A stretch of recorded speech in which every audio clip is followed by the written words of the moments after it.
And all right, folks, June 8th, 2025, here with Gabe Glenn. I call him 702, in Southern Ohio, part of the World Cup roller pigeon finals, for those that don't know where we're at.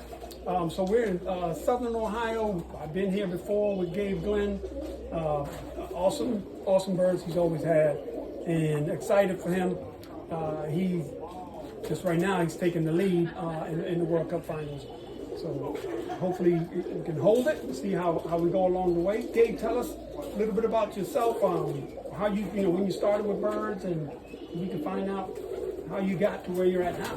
I was a little boy, probably like 9 or 10 years old, not really sure, and I got off the school bus one day and there was a pigeon on the roof of my house, and a guy that was working for my dad doing some landscaping and stuff said it was a carrier pigeon and I need to take the message off its leg, and then I'd go back home.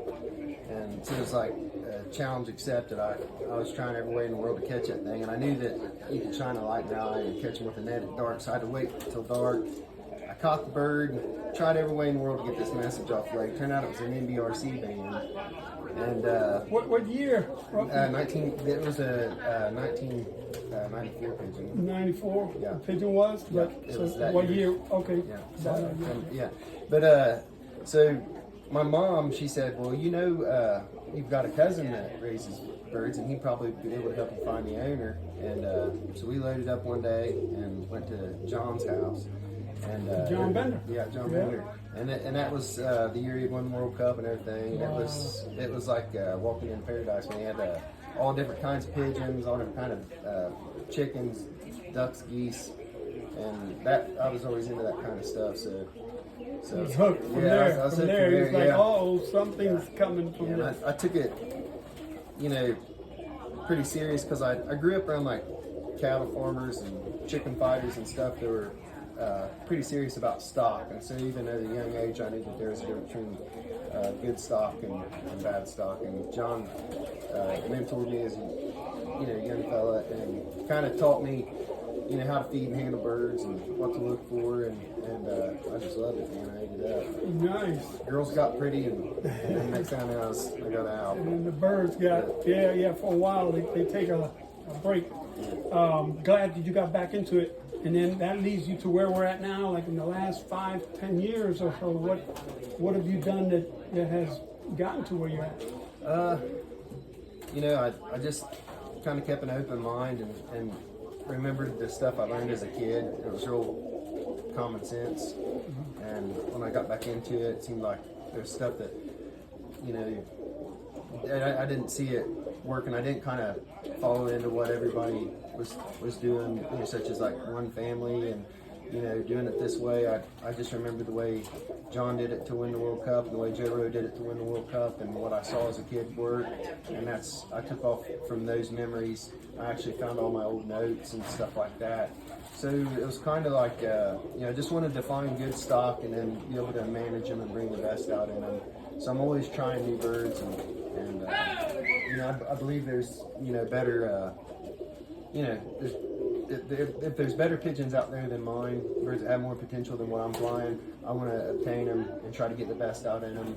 And it's fun, part of the hobby for me to do that, to get different birds and try to figure them out. And it seems like you're definitely doing that. You're even being up in the, I would say top 10 overall. I mean, possibly even world here. I know nationals. You definitely have won some. So now with that improvement, what are you looking at now? Is there anything that you could show us that?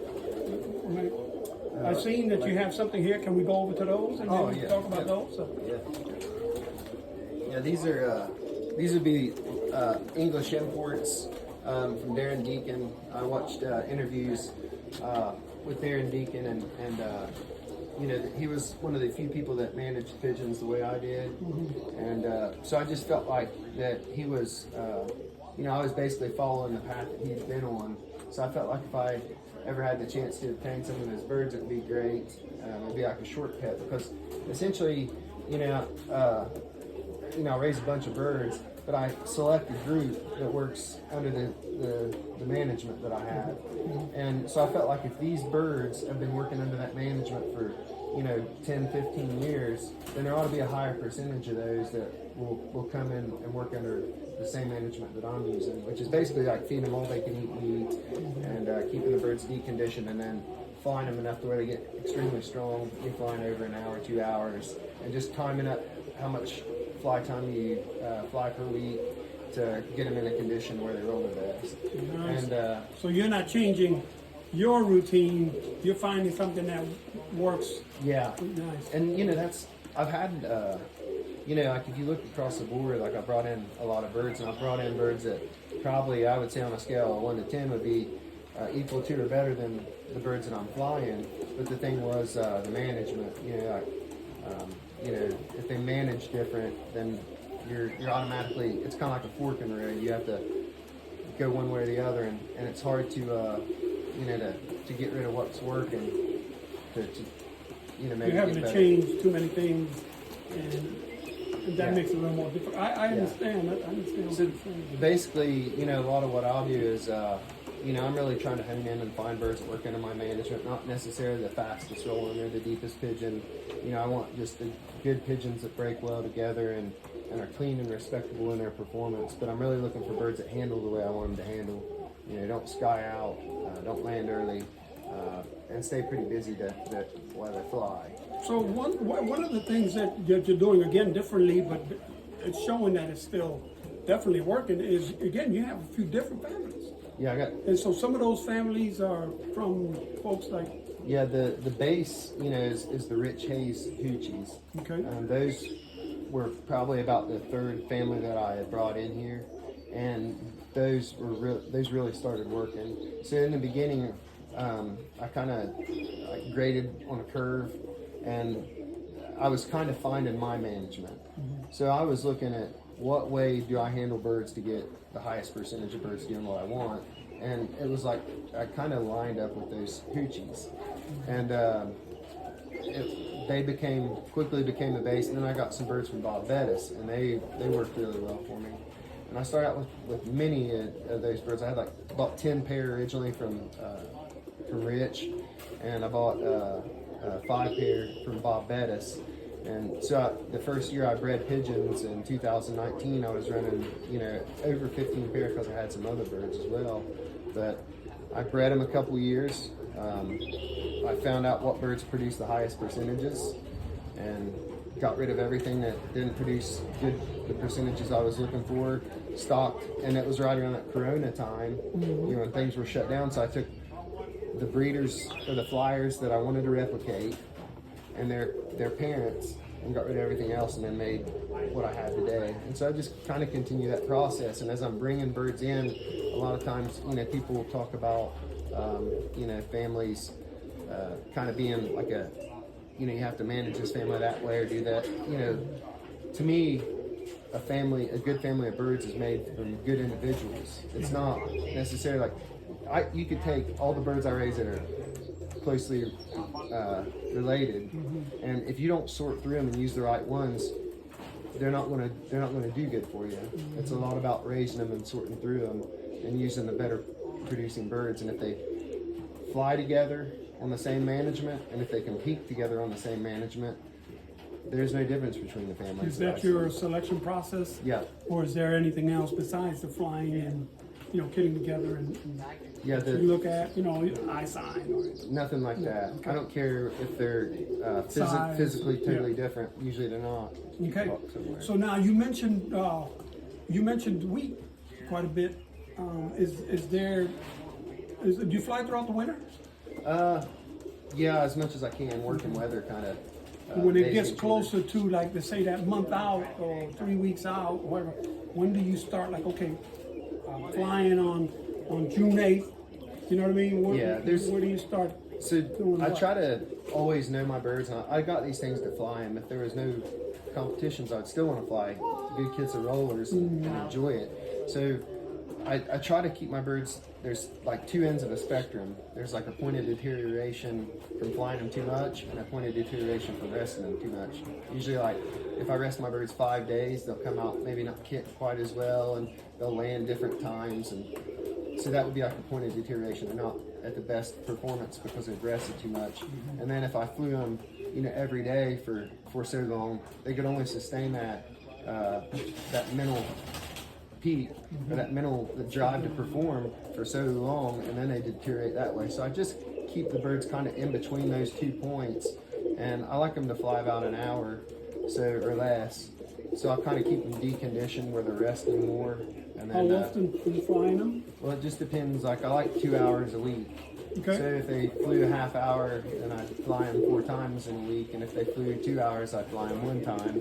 Okay. And 1 time a week. The whole week. Yeah. Okay. Yeah, because I feel like. And they're older birds. Older birds, younger birds, whatever. Really? Yeah, whatever's Okay. rolling. The young birds that aren't really into the roll and are kind of figuring out their craft. I lean on the side of flying them a lot. So, and I like flying birds. So when I come home from work, I want to fly birds. So I'm going to fly them whether I should or not. A lot of times, whether the weather's bad. Or whatever. I just love flying birds. Yeah. But once they find their craft, they're like they show that they've got stability in kitting, and they can handle what they're doing, and it's like they're a master of it. Then I lean to that 2 hours a week, and that's more toward like. That's just like their maintenance. Coming into competition, I want them to fly an hour per fly or more. So like the last 3 weeks, I try to get them strong, flying over an hour. Is there a maximum on per week? Like you did you said 2 hours per week on that? Yeah, I want them flying, over 2 hours a week. Probably the last 3 weeks of competition, I want them flying over an hour. I don't like them going much over that. This kit did, and I think that's why, I had a little bit of issues. They just weren't 100% because they just got overly strong. Really wasn't nothing I could do about it because I'm not going to cut them back because they're working hard. If I cut them back, then I'm going to basically probably throw the hardest worker off its game, by cutting them back on feed. So I'm not going to do that. And so, but Good yeah. stuff. I mean, you can tell, and we could hear that your management, spot on for your family of birds, and we're always learning daily, and again, top stuff.